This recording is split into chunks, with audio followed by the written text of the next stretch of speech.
Hi friends, എല്ലാവർക്കും പുതിയൊരു വീഡിയോയിലേക്ക് സ്വാഗതം. DLED അഡ്മിഷൻ 2024 ബന്ധപ്പെട്ട കഴിഞ്ഞ ദിവസം നിങ്ങളുടെ ജനറൽ കോഴ്സുകളുടെ നോട്ടിഫിക്കേഷൻ വന്നിരുന്നു. ഗവൺമെൻറ് എയ്ഡഡിലേക്ക് എങ്ങനെയാണ് അപേക്ഷ കൊടുക്കേണ്ടത്, അതിൻ്റെ ഡീറ്റെയിൽസും കാര്യങ്ങളും എല്ലാം നമ്മൾ കഴിഞ്ഞ ദിവസം ചെയ്തിരുന്നു.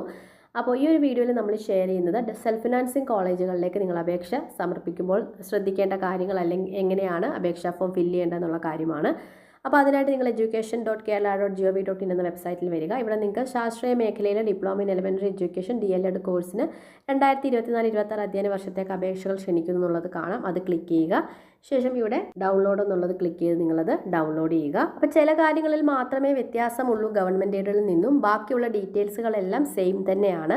അപ്പം നമുക്കത് എന്തൊക്കെയാണെന്ന് നോക്കാം. ആദ്യം തന്നെ നിങ്ങൾ ശ്രദ്ധിക്കുക, ഓരോ മീഡിയത്തിനും അനുവദിക്കപ്പെട്ട 50 സീറ്റിൽ 50% മെറിറ്റും 50% മാനേജ്മെൻറ്റ് കോട്ടയുമായിരിക്കും. അപ്പോൾ സെൽഫ് ഫിനാൻസ് കോളേജുകളിൽ 50% മെറിറ്റ് സീറ്റാണ്, ബാക്കി 50% മാനേജ്മെൻറ്റ് സീറ്റാണ് വരുന്നത്. അപ്പോൾ ഇതിൻ്റെ ഫീസ് സ്ട്രക്ചർ എന്ന് പറയുന്നത് മെറിറ്റ് വിഭാഗത്തിന് വാർഷിക ഫീസ് എന്ന് പറയുന്നത് 30,000 രൂപയാണ്. അപ്പോൾ ഒരു വർഷം നിങ്ങൾ 30,000 രൂപയാണ് മെറിറ്റ് വിഭാഗത്തിന് അടയ്ക്കേണ്ടത്. അതേസമയം മാനേജ്മെൻറ്റ് കോട്ടയിലൂടെ കിട്ടിയ വിദ്യാർത്ഥികളാണെങ്കിൽ നിങ്ങൾ വർഷം 35,000 രൂപയാണ് അടയ്ക്കേണ്ടത്. പിന്നെ നിങ്ങൾക്ക് ഈ ഒരു തുക ഓരോ വർഷവും 2 ഗഡുക്കളായിട്ട് അടയ്ക്കാവുന്നതാണ്. ഇനി പറയുന്ന അപേക്ഷിക്കേണ്ട വിധമാണ്. അതായത് നമ്മൾ ഗവൺമെൻറ് എയ്ഡഡിലാണ് നിങ്ങളുടെ അപേക്ഷാ ഫീസ് എന്ന് പറയുന്നത് 5 രൂപയായിരുന്നു. ഒന്നുകിൽ നിങ്ങൾ 5 രൂപയുടെ കോട്ട് ഫീസ് സ്റ്റാമ്പ് അതിൽ ഒട്ടിക്കുക, അതല്ലെങ്കിൽ നിങ്ങൾ 5 രൂപയുടെ ചെലാൻ എടുക്കുക എന്നുള്ളതായിരുന്നു. എന്നാൽ ഇവിടെ സെൽഫ് ഫിനാൻസിൽ എങ്ങനെയാണ് നിങ്ങൾ അപേക്ഷാ ഫീസ് എന്ന് വെച്ചാൽ, മെറിറ്റ് കോട്ടയിലുള്ള അപേക്ഷയോടൊപ്പം 100 രൂപയ്ക്കുള്ള ക്രോസ് ചെയ്ത ഡിമാൻഡ് ഡ്രാഫ്റ്റ് ബന്ധപ്പെട്ട വിദ്യാഭ്യാസ ഉപഡയറക്ടറുടെ പേരിൽ വാങ്ങി ഉള്ളടക്കം ചെയ്യേണ്ടതാണ്. അതായത് നിങ്ങൾ ഏത് ജില്ലയിലാണോ അപേക്ഷ ചെയ്യുന്നത് ആ ജില്ലയിലുള്ള വിദ്യാഭ്യാസ ഉപഡയറക്ടറുടെ പേരിൽ നിങ്ങൾ വാങ്ങിയ 100 രൂപയുടെ DD ഏതെങ്കിലും ഒരു ബാങ്കിൽ നിങ്ങളുടെ അടുത്തുള്ള ഏതെങ്കിലും ഒരു ബാങ്കിൽ പോയിട്ട് നിങ്ങൾക്ക് ഈ പറയുന്ന നിങ്ങൾ അപേക്ഷിക്കുന്ന ജില്ലയിലെ വിദ്യാഭ്യാസ ഉപഡയറക്ടറുടെ പേരിൽ നിങ്ങൾക്ക് 100 രൂപയുടെ ഡിമാൻഡ് ഡ്രാഫ്റ്റ് എടുക്കാവുന്നതാണ്. നെക്സ്റ്റ് പറയുന്നത് പട്ടികജാതി പട്ടികവർഗ വിഭാഗത്തിൽപ്പെട്ടവർ അപേക്ഷാ ഫീസ് അടയ്ക്കേണ്ടതില്ല. അപ്പോൾ നമ്മൾ ഇവിടെ പറഞ്ഞത് 50% മെറിറ്റ് സീറ്റിലേക്ക് അപ്ലൈ ചെയ്യുന്നവരാണ് അതത് ജില്ലയിലെ വിദ്യാഭ്യാസ ഉപഡയറക്ടറുടെ പേരിൽ 100 രൂപയുടെ DD എടുക്കേണ്ടത്. എന്നാൽ മാനേജ്മെൻറ്റ് കോട്ടയിൽ അപ്ലൈ ചെയ്യുന്നവർ അതാത് സ്ഥാപനത്തിൻ്റെ മാനേജറുടെ പേരിലെടുത്ത 100 രൂപയുടെ ഡിമാൻഡ് ഡ്രാഫ്റ്റ് സഹിതം അതായത് മാനേജർമാർക്ക് അപേക്ഷ നൽകേണ്ടതാണ്. അപ്പോൾ നിങ്ങൾ അതായത് മാനേജ്മെൻറ്റ് കോട്ടയിൽ അപ്ലൈ ചെയ്യുന്നവർ ഏത് കോളേജിലാണോ നിങ്ങൾ അപ്ലൈ ചെയ്യുന്നത് ആ കോളേജിലുള്ള മാനേജറുടെ പേരിലെടുത്ത 100 രൂപയുടെ ഡിമാൻഡ് ഡ്രാഫ്റ്റാണ് നിങ്ങൾ എടുക്കേണ്ടത്. ഓക്കെ, അപ്പം അതിൻ്റെ ഡീറ്റെയിൽസ് അതായത് അഡ്രസ്സുകളൊക്കെ ഈ ഒരു ഇതിൻ്റെ താഴെ തന്നെ കൊടുത്തിട്ടുണ്ട് നോട്ടിഫിക്കേഷൻ്റെ. പിന്നെ മാനേജ്മെൻറ്റ് കോട്ടയിലൊക്കെ നിങ്ങൾ ആദ്യം അതത് കോളേജുകളുമായിട്ട് കോൺടാക്ട് ചെയ്തിട്ട് സീറ്റ് ഉണ്ടോ എന്ന് അന്വേഷിക്കുക. കാരണം മാനേജ്മെൻറ്റ് സീറ്റൊക്കെ നേരത്തെ തന്നെ ബുക്ക്ഡ് ആയിരിക്കും. അപ്പോൾ അതുകൊണ്ട് നിങ്ങളത് അന്വേഷിച്ചിട്ട് വേണം അയക്കാൻ. അല്ലാതെ നിങ്ങൾ വെറുതെ ഏതെങ്കിലും ഒരു കോളേജ് കണ്ടിട്ട് അത് ആ മാനേജറുടെ പേരിൽ നിങ്ങൾ വെറുതെ 100 രൂപയുടെ DD എടുത്ത് അയക്കരുത്. ആദ്യം ആ ഒരു കോളേജുമായിട്ട് കോൺടാക്ട് ചെയ്തിട്ട് അവിടെ സീറ്റ് ഉണ്ടോ എന്ന് അന്വേഷിച്ച് മനസ്സിലാക്കുക. അത് ഉണ്ടെന്നുണ്ടെങ്കിൽ മാത്രം നിങ്ങൾ ഈ ഒരു രീതിയിൽ മാനേജ്മെൻറ്റ് കോട്ടയിൽ അപേക്ഷ കൊടുക്കുക. ഓക്കെ, അപ്പോൾ അത്രയൊക്കെ കാര്യങ്ങളാണ് നമ്മുടെ ഗവൺമെൻറ് എയ്ഡിൽ നിന്ന് വ്യത്യാസമായിട്ട് വരുന്ന ബാക്കി എല്ലാ ഡീറ്റെയിൽസും സെയിം തന്നെയാണ്. ഇനി ഇതാണ് നിങ്ങളുടെ ആപ്ലിക്കേഷൻ ഫോം.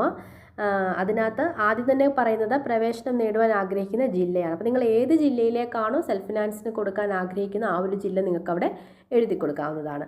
പിന്നെ അപേക്ഷകൻ്റെ പൂർണ്ണമായ പേരും മേൽവിലാസവും. അപ്പം നിങ്ങളുടെ പേരും അഡ്രസ്സും നിങ്ങൾ എഴുതി കൊടുക്കുക. അത് ഇംഗ്ലീഷിലും മലയാളത്തിലും നിങ്ങൾ എഴുതി കൊടുക്കണം. പിന്നെ email ID, Aadhaar number, mobile number ഇതെല്ലാം കൊടുക്കുക. ജനനത്തീയതി നിങ്ങളുടെ SSLC സർട്ടിഫിക്കറ്റ് നോക്കിയിട്ട് കൃത്യമായിട്ട് ജനനത്തീയതി കൊടുക്കണം. ആ ഒരു കാര്യം ഓർക്കുക.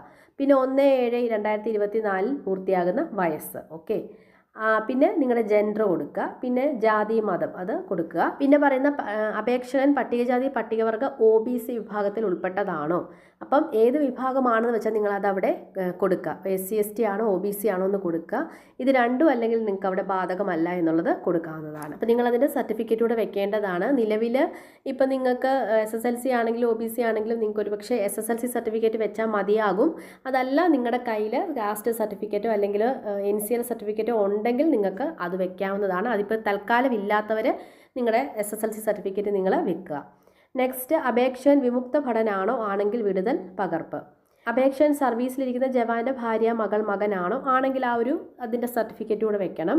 പിന്നെ അപേക്ഷൻ വിമുക്ത ഭടൻ്റെ ഭാര്യ, മകൾ, മകൻ ആണോ ആണെങ്കിൽ മിലിറ്ററി സർവീസ് അല്ലെങ്കിൽ ബന്ധമെന്ന് രേഖപ്പെടുത്തിയ സർട്ടിഫിക്കറ്റ് സ്വയം സാക്ഷ്യപ്പെടുത്തിയത്. പിന്നെ അപേക്ഷൻ്റെ മാതൃഭാഷ മലയാളം എന്നുള്ളത് കൊടുക്കാം. അപേക്ഷൻ സാമ്പത്തികമായി പിന്നോക്കം നിൽക്കുന്ന മുന്നോക്ക വിഭാഗത്തിൽ ഉൾപ്പെട്ടതാണോ, EWS ആണെങ്കിൽ അത് അവിടെ എഴുതി കൊടുക്കുക. അല്ല എന്നുണ്ടെങ്കിൽ ബാധകമല്ല എന്ന് കൃത്യമായിട്ട് എഴുതി കൊടുക്കുക. ഒരു കോളും നിങ്ങൾ വെറുതെ ഇടാൻ പാടില്ല. അപ്പോൾ ആ ഒരു EWS സർട്ടിഫിക്കറ്റ് കൂടെ നിങ്ങൾ വെക്കേണ്ടതാണ്. പിന്നെ വിദ്യാഭ്യാസ യോഗ്യതയാണ് ഹയർ സെക്കൻഡറി അല്ലെങ്കിൽ തത്തുല്യം. അപ്പോൾ നിങ്ങൾ ഏതാണോ നിങ്ങളുടെ വിദ്യാഭ്യാസം +2 ആണെങ്കിൽ നിങ്ങൾ അതവിടെ കൊടുക്കുക.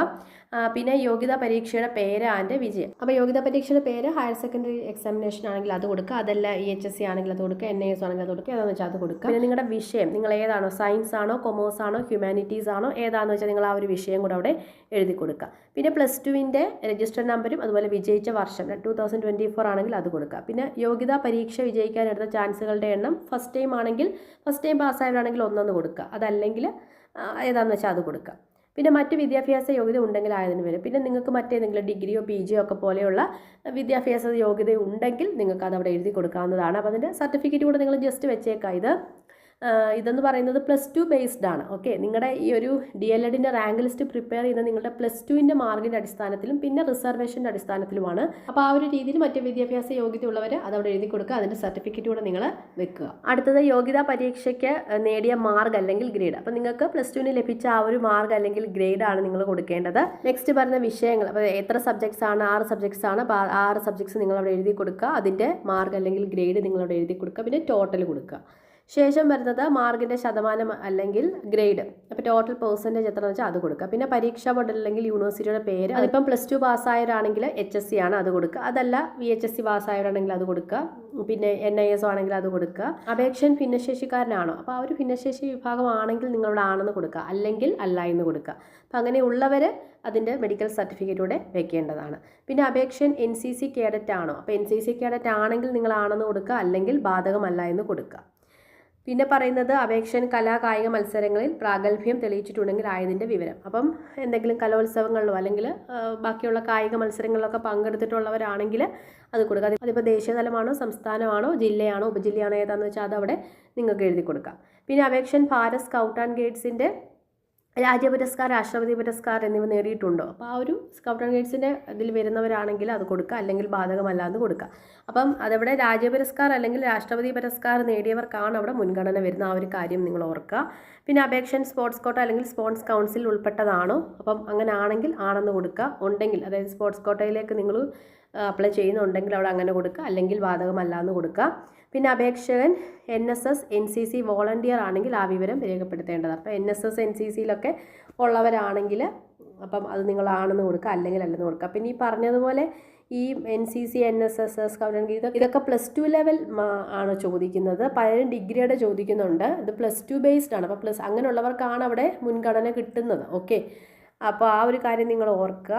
പിന്നെ അപേക്ഷാ ഫീസ് സംബന്ധിച്ചുള്ള വിവരങ്ങൾ, അപ്പോൾ ഡിമാൻഡ് ഡ്രാഫ്റ്റിൻ്റെ നമ്പർ, തീയതി, ബാങ്കിൻ്റെ പേര് എന്നിവ രേഖപ്പെടുത്തുക. അപ്പോൾ നിങ്ങളത് ഡിഗ്രി എടുക്കാൻ പോകുമ്പോൾ ആ റെസിപ്റ്റിൽ അതിൻ്റെ ഡീറ്റെയിൽസ് എല്ലാം ഉണ്ടാവും. അപ്പോൾ അത് നോക്കി നിങ്ങൾ കൃത്യമായിട്ട് എഴുതി കൊടുക്കുക. പിന്നെ പ്രവേശനം നേടാൻ ആഗ്രഹിക്കുന്ന സ്ഥാപനങ്ങളുടെ പേര് മുൻഗണനാ ക്രമത്തിൽ സ്ഥാപനത്തിൻ്റെ പേര് അനുബന്ധമായി ചേർത്തിട്ടുണ്ട്. അതിവിടെ നിങ്ങൾക്ക് താഴെയായിട്ട് കോളേജുകൾ, ഓരോ ഡിസ്ട്രിക്റ്റിലെയും കോളേജുകൾ കൊടുത്തിട്ടുണ്ട്, സീറ്റുകളും കാര്യങ്ങളും എല്ലാം കൊടുത്തിട്ടുണ്ട്. അപ്പോൾ നിങ്ങൾ ഇത് നോക്കിയിട്ട് നിങ്ങൾ കൊടുക്കാൻ ആഗ്രഹിക്കുന്ന കോളേജുകൾ കൊടുക്കുക. ഇപ്പം നമുക്കൊരൊറ്റ ജില്ലയിലേക്ക് മാത്രമേ അപ്ലൈ ചെയ്യാൻ സാധിക്കുകയുള്ളൂ. ഇപ്പോൾ നിങ്ങൾ തിരുവനന്തപുരം ജില്ലയിലാണ് അപ്ലൈ ചെയ്യുന്നതെങ്കിൽ തിരുവനന്തപുരം ജില്ലയിൽ നിങ്ങൾ ഏതൊക്കെ കോളേജുകളാണ് ആഗ്രഹിക്കുന്നത് ആ കോളേജുകളെല്ലാം നിങ്ങളവിടെ എഴുതി കൊടുക്കുക. ഓക്കെ, അപ്പോൾ അത് കൊടുക്കുമ്പോൾ നിങ്ങൾ മുൻഗണനാ ക്രമത്തിൽ നിങ്ങൾ ആദ്യം പോകാൻ ആഗ്രഹിക്കുന്ന കോളേജ് ഫസ്റ്റ് കൊടുക്കുക, ശേഷം രണ്ടാമത്തെ കോളേജ് രണ്ടാമത് കൊടുക്കുക. അങ്ങനെ ആ ഒരു നിങ്ങൾ പോകാൻ ആഗ്രഹിക്കുന്ന ആ ഒരു മുൻഗണനാ ക്രമത്തിൽ വേണം നിങ്ങൾ കൊടുക്കാൻ എന്നാണ് പറയുന്നത്. അപ്പോൾ ആ ഒരു കാര്യം ശ്രദ്ധിക്കുക. നിങ്ങൾക്ക് വേണ്ടത്രയും കോളേജ് കൊടുക്കാം. ഒരു ജില്ലയിൽ ഇപ്പോൾ നിങ്ങൾക്ക് എത്ര കോളേജ് ആഗ്രഹമുണ്ടോ അത്രയും കൊടുക്കാം. ഇവിടെ സ്പേസ് കുറച്ച് കുറവാണ്, അത് വളരെ ചെറുതായിട്ട് എഴുതി അങ്ങ് കൊടുക്കുക കേട്ടോ. ഓക്കെ, പിന്നെ പറയുന്നത് ഉള്ളടക്കത്തിൻ്റെ ലിസ്റ്റാണ്. അത് വരുന്നത് SSLC സർട്ടിഫിക്കറ്റിൻ്റെ 1-ാം പേജിൻ്റെ പകർപ്പ്, യോഗ്യതാ പരീക്ഷയുടെ മാർക്ക് ലിസ്റ്റിൻ്റെ പകർപ്പ്, ആവശ്യമായ മറ്റ് രേഖ. അപ്പം SSLC സർട്ടിഫിക്കറ്റ്, +2ൻ്റെ മാർക്ക് ലിസ്റ്റ്, പിന്നെ ബാക്കിയുള്ള റിസർവേഷൻ ഒക്കെ ഉണ്ടെങ്കിൽ അത്, അതായത് NCC NS ഒക്കെ ഉണ്ട്, എല്ലാം കൂടെ ചേർത്ത്, പിന്നെ റിസർവേഷൻ ഉണ്ടെങ്കിൽ അത്, അങ്ങനെയുള്ളതാണ് വെക്കേണ്ടത്. പ്രത്യേകം ശ്രദ്ധിക്കേണ്ടത് എല്ലാ ഡോക്യുമെൻസിൻ്റെയും കോപ്പിയാണ് വെക്കേണ്ടത്. ഒറിജിനൽ നിങ്ങൾ അഡ്മിഷൻ സമയത്ത് കൊണ്ടുപോയാൽ മതി. അതുപോലെ TCയും കോൺടാക്ട് സർട്ടിഫിക്കറ്റ് നിങ്ങൾ ഇതോടൊപ്പം അയക്കേണ്ട ആവശ്യമില്ല. TCയും കോൺടാക്ട് സർട്ടിഫിക്കറ്റ് നിങ്ങൾ അഡ്മിഷൻ സമയത്ത് കൊണ്ടുപോയാൽ മതി. ഓക്കെ, അതൊഴികെ ബാക്കി എല്ലാ സർട്ടിഫിക്കറ്റുകളുടെയും കോപ്പി നിങ്ങൾ സെൽഫ് അറ്റസ്റ്റ് ചെയ്ത് നിങ്ങൾ തന്നെ പേരെഴുതി സൈൻ ചെയ്ത് ഓരോ സർട്ടിഫിക്കറ്റിലും നിങ്ങൾ പേരെഴുതി സൈൻ ചെയ്ത് ഇതോടൊപ്പം നിങ്ങൾ വെക്കേണ്ടതാണ്. ആ ഒരു കാര്യം ഓർക്കുക. പിന്നെ ഇവിടെ ഒരു സത്യവാങ്മൂലം കൊടുത്തിട്ടുണ്ട്. നിങ്ങൾ മേൽ പറഞ്ഞിട്ടുള്ള കാര്യങ്ങളെല്ലാം കൃത്യമായിട്ടുള്ളതാണെന്നും എന്നൊക്കെ പറഞ്ഞിട്ടുള്ളതാണ് കൊടുക്കുന്നത്. അതൊന്ന് വായിച്ചു നോക്കിയിട്ട് ഇവിടെ നിങ്ങളുടെ ഒപ്പ് കൊടുക്കുക, സ്ഥലവും തീയതിയും കൊടുക്കുക. നമ്മുടെ മെറിറ്റ് കോട്ടയിലേക്ക് അപ്ലൈ ചെയ്യുന്നതിൻ്റെ ഫോമാണ് ഈ കാണിച്ചിരിക്കുന്നത്. ഇനി മാനേജ്മെൻറ്റ് കോട്ടയിലേക്ക് അപ്ലൈ ചെയ്യുന്നവർ ഇവിടെ അതിൻ്റെ തൊട്ട് താഴെ അതിൻ്റെ ഫോമുണ്ട്. അപ്പോൾ ഈ ഒരു ഫോമാണ് നിങ്ങൾ മാനേജ്മെൻറ്റ് കോട്ടയിലേക്ക് അപ്ലൈ ചെയ്യുന്നവർ കൊടുക്കേണ്ടത്. അപ്പോൾ ഈ ഒരു അതായത് നമ്മൾ മെറിറ്റ് കോട്ടയിലേക്ക് കൊടുക്കുന്നത് നമ്മൾ അതാത് ജില്ലയിലെ വിദ്യാഭ്യാസ ഉപഡയറക്ടറുടെ പേരിലാണ് നമ്മൾ അയക്കേണ്ടത്. ഇവിടെ ആയിട്ട് ഓരോ ജില്ലയിലെയും വിദ്യാഭ്യാസ ഉപഡയറക്ടറുടെ അഡ്രസ്സ് കൊടുത്തിട്ടുണ്ട്. അപ്പോൾ ആ ഒരു അഡ്രസ്സിലേക്കാണ് നിങ്ങൾ മെറിറ്റ് കോട്ടയിലേക്ക് അപ്ലൈ ചെയ്യുന്നവർ അയക്കേണ്ടത്. ടു ഇന്ന അഡ്രസ്സ് എന്ന് പറഞ്ഞാണ് കൊടുക്കേണ്ടത്. അതേസമയം മാനേജ്മെൻറ്റ് കോട്ടയിലേക്ക് അപ്ലൈ ചെയ്യുന്നവരാണെങ്കിൽ അതാത് കോളേജുകളിലെ മാനേജർമാർക്കാണ് അയക്കേണ്ടത്. അപ്പോൾ നമ്മൾ നേരത്തെ പറഞ്ഞതുപോലെ നിങ്ങൾ കോളേജുമായിട്ട് ആദ്യം കോൺടാക്ട് ചെയ്തിട്ട് സീറ്റ് ഉണ്ടെങ്കിൽ മാത്രം നിങ്ങൾ ഈ ഒരു അപേക്ഷ അയക്കുക. അല്ലെങ്കിൽ പിന്നെ നിങ്ങൾ ഓരോ കോളേജുകളിലേക്ക് അല്ലെങ്കിൽ ഓരോ കോളേജുകളിലെ മാനേജർമാർക്കും ഇതുപോലെ 100 രൂപയുടെ DD എടുത്ത് നിങ്ങൾ അയക്കേണ്ടതായിട്ട് വരും. വെറുതെ അങ്ങനെ പൈസ കളയാതെ നിങ്ങൾ ആദ്യം കോളേജിൽ കോൺടാക്ട് ചെയ്തിട്ട് സീറ്റ് ഉണ്ടെങ്കിൽ മാത്രം നിങ്ങൾ അതത് കോളേജിലെ മാനേജർക്ക് അയക്കുക. ബാക്കി എല്ലാ ഡീറ്റെയിൽസും സെയിം തന്നെയാണ്.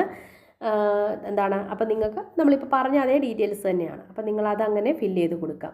നമ്മൾ നേരത്തെ പറഞ്ഞതുപോലെ ഇവിടെ ഓരോ ജില്ലയിലെയും കോളേജുകളും എത്ര സീറ്റുകൾ ഉണ്ടെന്നുള്ളതും ഒക്കെ കൊടുത്തിട്ടുണ്ട്.